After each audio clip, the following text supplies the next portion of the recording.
Hey there, and warmly welcome to this explainer. Look, I want you to treat our time together today a little differently. Don't just see this as getting information. Think of it as a personal, one-on-one coaching session. Just you and me.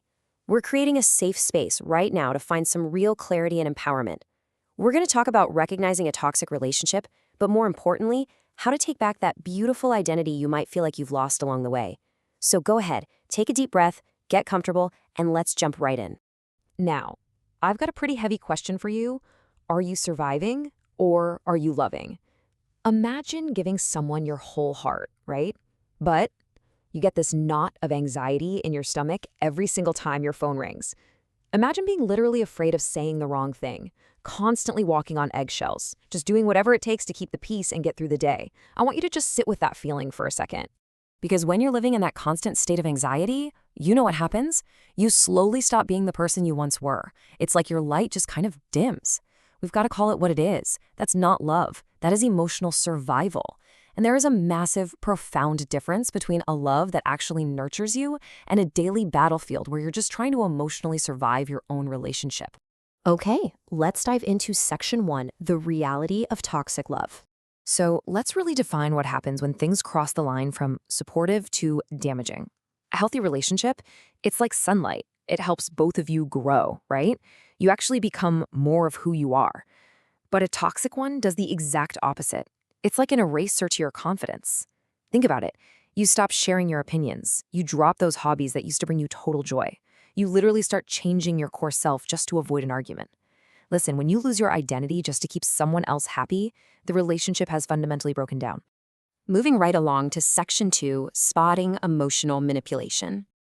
The tricky thing about manipulation is that it rarely comes with a warning label. It's this invisible force hiding in everyday conversations. It might sound exactly like this. If you loved me, you'd do this.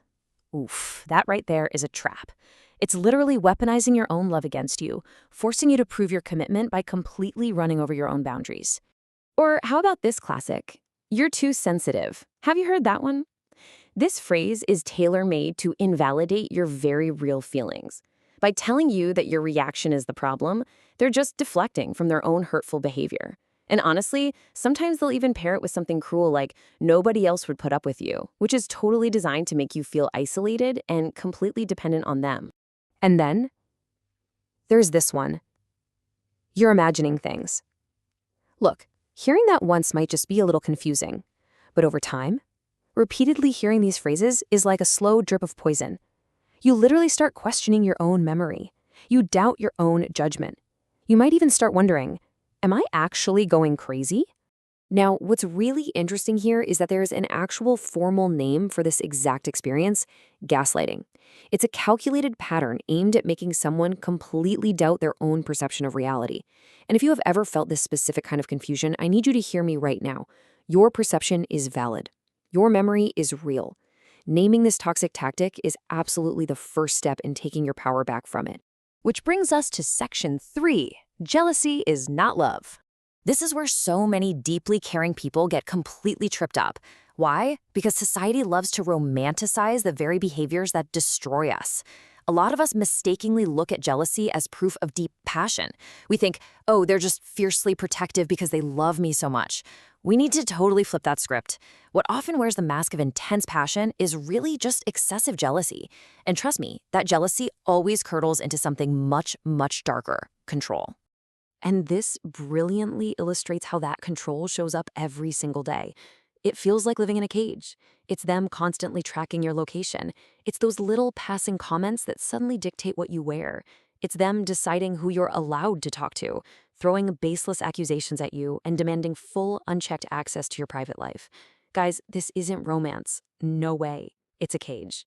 I just want to pause for a second. Let this really sink in. Trust builds relationships. Suspicion destroys them. It's that simple. You absolutely cannot build a healthy future on a foundation of constant suspicion. Okay, section 4, finding your voice again. So how do we actually break out of this cage? It's time to equip you with some actionable tools, because healthy communication means total honesty, and it means you have to stop silently accepting everything. Here are some exact, powerful scripts you can use to speak clearly instead of fearfully. Step 1. If things get toxic, firmly say, I don't feel respected when we're speaking like this. Step 2, set that boundary. Say, I want us to solve problems without shouting. And step 3, reclaim your space by saying, I need my opinions to be heard. You deserve respect, for sure, especially when you're having a disagreement. All right, let's look at section 5, knowing when to leave. Listen, I have to be completely straight with you right now. Sometimes setting boundaries just isn't enough, and we have to talk about the ultimate boundary. So the crucial point is this: love alone cannot fix abuse. I know you have a massive heart, and I know you want to be the one to heal them. But no matter how fiercely you love someone, your love is not a cure for abusive behavior. I know that's a really hard truth to swallow, but it's one that can literally save your life. You have to prioritize your absolute safety above everything else. If you're dealing with repeated emotional abuse, if they use intimidation to scare you, if they're actively isolating you from your friends and family, or if there is ever any physical violence, you must put your safety first, no questions asked. These are non-negotiable red lines. Look, leaving is incredibly hard. It is perfectly okay to admit how terrifying it is. But staying in an environment like that, it's going to do so much more damage to your soul in the long run. Please reach out. Lean on trusted friends, family members, or a professional. You absolutely do not have to carry this whole shebang by yourself. There are people out there who desperately want to help you walk through that door.